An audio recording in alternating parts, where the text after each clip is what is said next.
My new neighbors have a lot of dolls.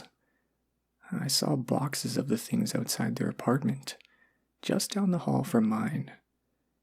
I didn't see my actual neighbors though, only the movers and the open containers nearly overflowing with small, porcelain shapes.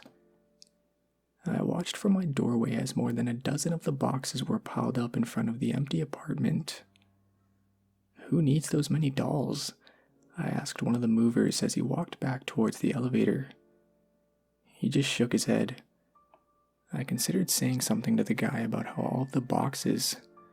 Jesus, did they all have dolls spilling out? We're blocking the hallway. A fire hazard. But the mover was a giant, as were all of his coworkers, and I figured it wasn't really my problem. I went back inside to make lunch. When I checked a few hours later, all of the boxes were gone. My new neighbors had moved in. I pictured two old ladies, ancient ladies, Ethel and Gert or something like that. They'd have shelves and shelves of dolls, a few cats, and infinite fields of family pictures on the walls. The dolls were creepy as all hell, but if my guess about their owners was correct, at least my new neighbors would be quiet. I spent the rest of the afternoon drinking screwdrivers and searching for jobs.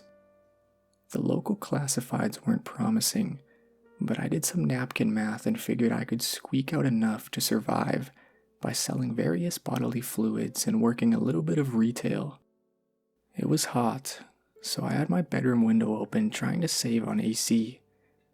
I watched the sunset from my fire escape and washed it down with a tall glass of bourbon. The city always looked like it was burned clean when dusk came crashing over the skyline. I passed out on the couch watching cartoons sometime around midnight. Tap, tap, tap. At first, I thought I dreamed the sound. I blinked when I heard it again. It wasn't the TV. The screen was frozen. A prompt up asking if I'm still watching. Tap, tap, tap. It was coming from my door. I rolled off the couch and got to my feet. The apartment was dark. I banged my shin on the coffee table on my way to the door. Tap, tap, tap. The sound was soft and low, too low for a normal knock. Maybe it was a lost kid? I flipped on the lights. "How is it?" I asked. The microwave clock read 3:03 a.m. I was hanging in that fragile limbo between drunk and hungover. If I didn't start drinking again soon, my head was going to ache something awful. Tap, tap, tap. Shit. The sound was coming from knee height on the other side of the door. I suppressed a chill. An unwelcome image slipped into my mind. An open box of old dolls, porcelain and Victorian cloth, dead eyes. "Either say hello or fuck off," I called through the door. Silence. "Hello?" someone said from the hall. It was difficult to tell through the door, but the voice sounded male, high-pitched, soft. "It's 3 a.m, buddy," I said, pronouncing buddy the same way you would asshole. "What do you want?" "Can we come in?" A new voice, feminine and even softer than the first. I looked out the peephole. There were 2 people standing outside in the hall. They were so close to my apartment that I couldn't make out much more than an ear and a slice of cheek from each. One had long blonde hair. The other had shorter, darker hair. Both wore old-fashioned clothes, maybe from the 50s. A white Marilyn Monroe dress, a brown Sinatra suit. Mr. and Mrs. New Neighbors, I presumed. I leaned my forehead against the door. "Y'all, it's 3 a.m. Are you having a medical emergency?" A pause. "No," one of the voices said. I couldn't tell which one. "Then fuck off." No. Up until that point, I'd been feeling a mix of creeped out and annoyed. The no escalated me right past angry to fuck around and find out. "I'm calling the cops," I shouted. "Or I'm going to grab my bat from the closet. I don't know which. I'm crazy. It's early. I'm drunkish. Leave me alone." No. Motherfuckers. Tap, tap, tap. "Is your door locked?" the woman asked. I felt my rage cool into a gooey puddle of unease. "Yes." "You're sure?" the man asked. My doorknob shook as someone tried to turn it. It was locked. I threw the deadbolt for good measure. Tap, tap, tap. "You should leave," I said, wincing at the way my voice broke a little on the last word. "Are your windows locked?" the woman asked. You know that feeling when you snap from warm buzz to cold sober? I switched so fast my eyes shook. "Are they locked?" the man asked after I didn't answer. "Yes, everything is locked," I said, trying to keep my voice steady. "I've called the police." A pause. "Liar," one of them said. I couldn't tell which. "Fuck you." "The windows are locked?" the woman asked again. "Yes, fuck you." "Are you sure?" the man asked. "Yes, I'm sure, you creepy mother—" A fire escape, a sunset, a glass of whiskey. Did I leave the bedroom window open? I ran to the room and hit the switch. "Shit," I yelled. Not only was the window to the fire escape wide open, there was now a doll sitting on my nightstand. It was a little boy dressed in red overalls and a ball cap. The doll's face was tiny and sharp, but dull with age. It was facing the door, facing me. I stood staring for almost a minute. The doll never moved. Of course it didn't fucking move. It was a doll. But how did it get into my bedroom?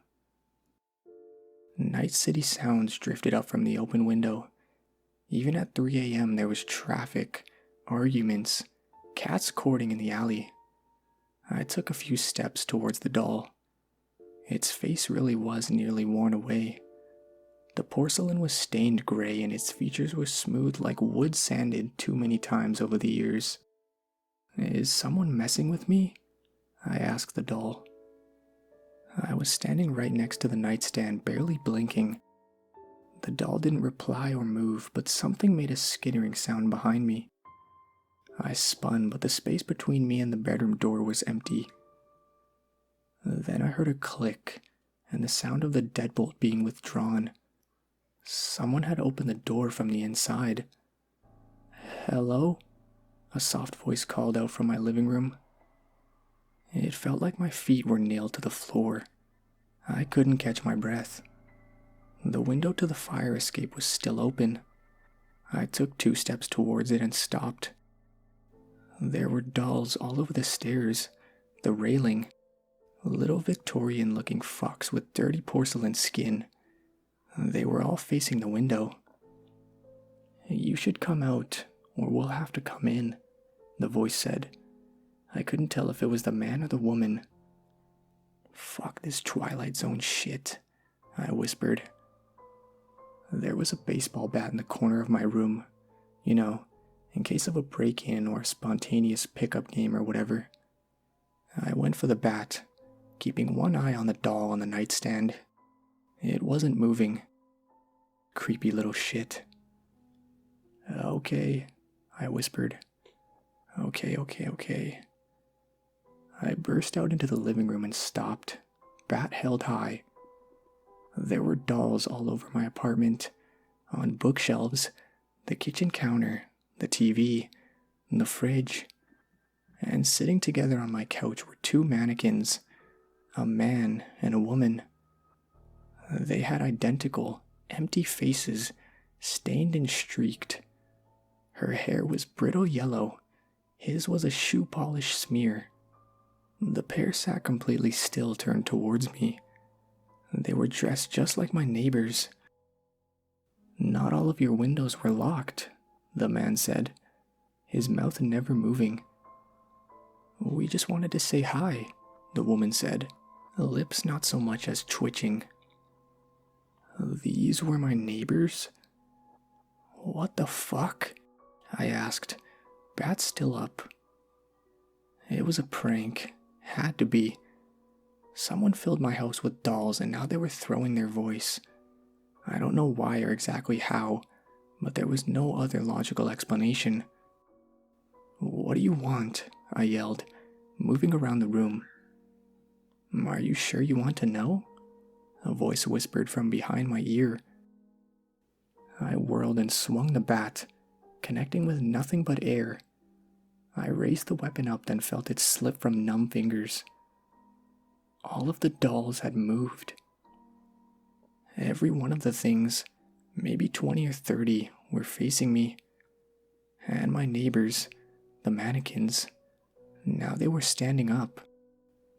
There was no shiver of life in either of them, no rise and fall of lungs in motion, no blinking. I watched them for so long. "What is going on?" I asked. "We're waiting," the female voice said. My neighbors were between me and the door. I carefully began bending down to pick up the bat. I heard hissing coming from everywhere. I stopped moving and the sound ceased. They didn't want me touching the bat, I guess.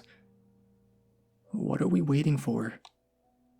I tried to inch my way towards the kitchen, casual as an office Friday.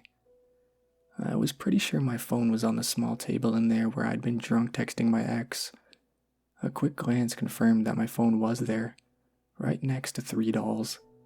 All of them were watching me with shiny black eyes. It reminded me of the time I found a nest of small snakes in my parents' garage. "You should relax," the male voice said. "Have a seat." I turned back to find both of the mannequins had returned to the couch. Something about them was different. Their skin looked softer.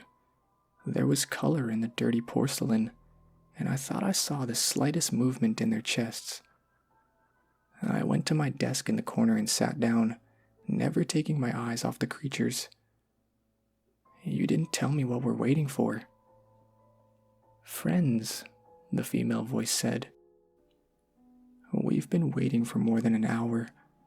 The dolls didn't react when I opened my laptop, but the hissing returned when I tried to use Zoom to contact 911. No calling for help. I'm tempted to try to see what happens. Just not yet. This is the strangest, most terrifying thing that's ever happened to me, but I can't help feeling this nauseating curiosity. I think whatever we're waiting for is here. Something is tapping on the door, and all of the windows. They're hissing again. If anything happens to me, there's a girl named Katie J in Baltimore. Tell her I'm sorry about her birthday party and I'm sorry about... Just tell her I'm sorry. The tapping is now thudding. The door is shaking. Oh Christ, I think they're starting to move.